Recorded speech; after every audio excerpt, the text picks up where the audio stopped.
Today we're going to talk about camera equipment for YouTube, for vlogging, for social media, and we will be looking at my Logitech Brio webcam that I use for going live. So let's go ahead and get started.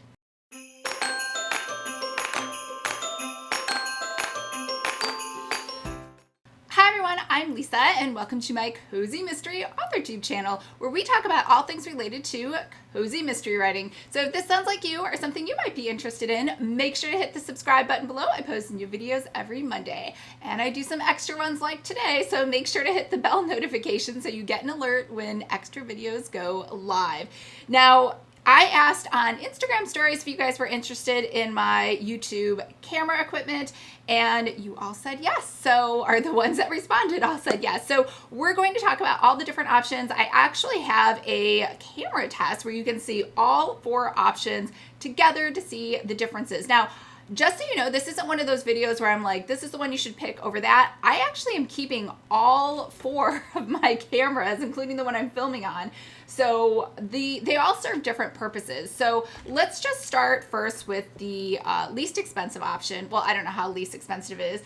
A camera is pretty expensive. Our phone is pretty expensive. This iPhone XS, I think was, I don't even know, $1,400 when I purchased it new. This little stand though, to hold it was only $12. So that is a plus. Now, the reason I like this stand too is because I could hold it. I tried doing my first vlogging video. I did use this. It doesn't have a very wide angle. And so that's the reason I switched to the vlogging camera. But the nice thing about this is I can also change it. So now it's vertical. So I could, when I record some of my Instagram stories, I can just kind of prop this up on my desk and then I don't need my hands for that. So this is one option. I'm sticking with this just for social media, and that's pretty much the only purpose that serves.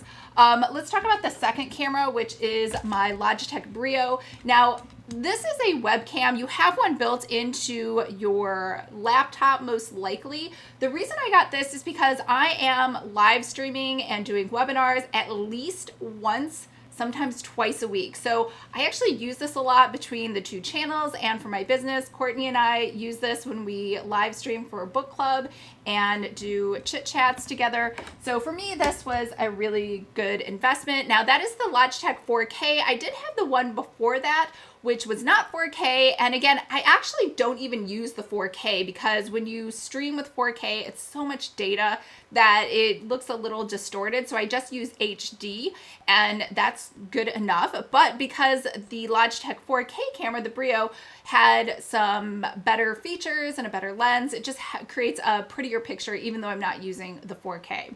Now let's talk about my vlogging camera. I'm super excited. This is brand new. In fact, I ordered a mic for this, a Rode mic that sits on top. I will leave a link for that below, and it just isn't here yet. It gets here on Wednesday, but I just wanted to go ahead and start recording this video for you.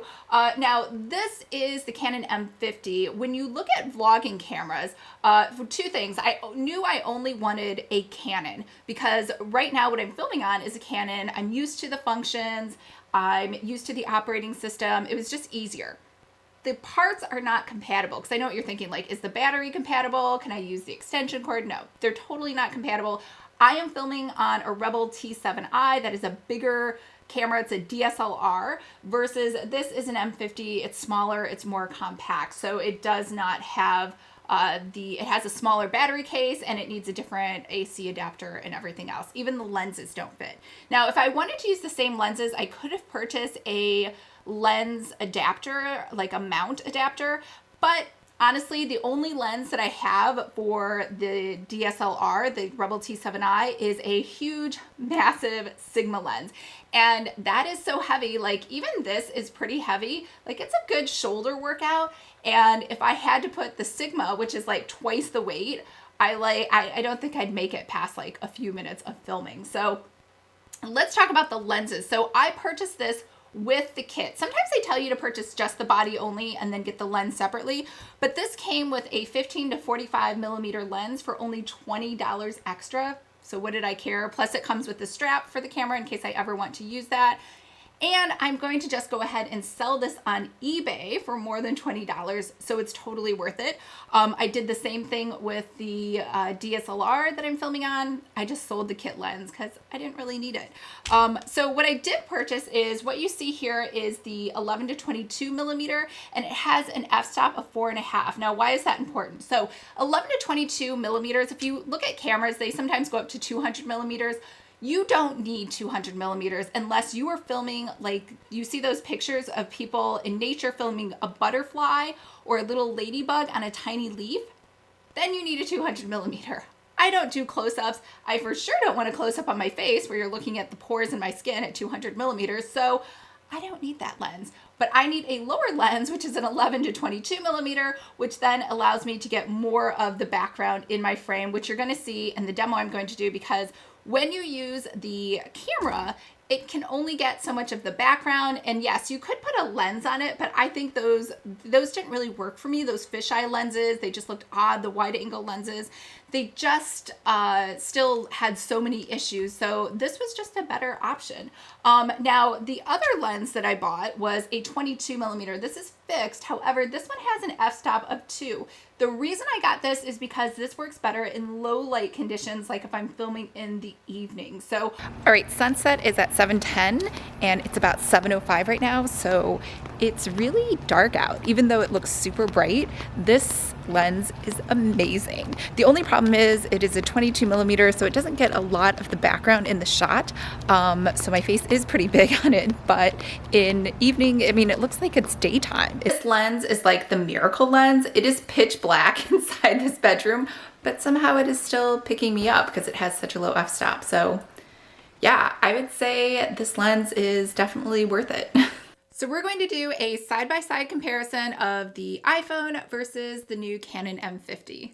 This is me holding both cameras here in the living room. As you can see, the iPhone, I look a little yellow and my face is pretty huge. And over here on the Canon, I look much crisper and this looks much brighter. Now I do have this camera does have an f-stop of 4.5, which the lower the f-stop, the more light it lets in. So that does help. And I do have it set on aperture where I can change how much light comes in and out. So we are going to walk outside, but not for very long because it's like 85 degrees, which is super hot to me. I know it's not that big of a deal to other people. So now you can see kind of how, so this is the background behind me. So over here, it's not a bad picture. I just look really dark. Over here, I'm still bright.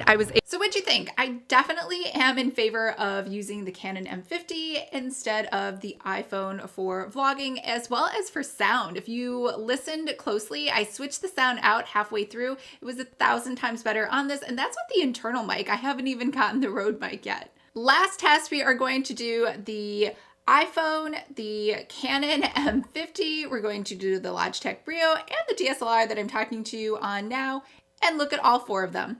All right, here's the ultimate test. I have the DSLR, I have the iPhone, I have the Canon M50, and I have the Logitech Brio all together. The sound is coming from the Blue Yeti mic because we're not really testing out sound today. We're just testing out video quality and what all 4 of these cameras look like and how they are able to film and how the picture quality looks in the end. So let me know what you think. I obviously think the DSLR comes in first and the Canon M50 is a close second, and probably honestly a tie between the iPhone and the Logitech Brio. So let me know in the comments below. All right, I hope you found today's video useful and got some good ideas for your own YouTube or vlogging equipment. And if you have any questions, let me know in the comments below. And remember to download the AuthorTube starter kit if you're interested in seeing my whole setup, including all the lights and the cords and everything else. All right, I hope everyone's having a fabulous day, and I will see you guys next week. Bye.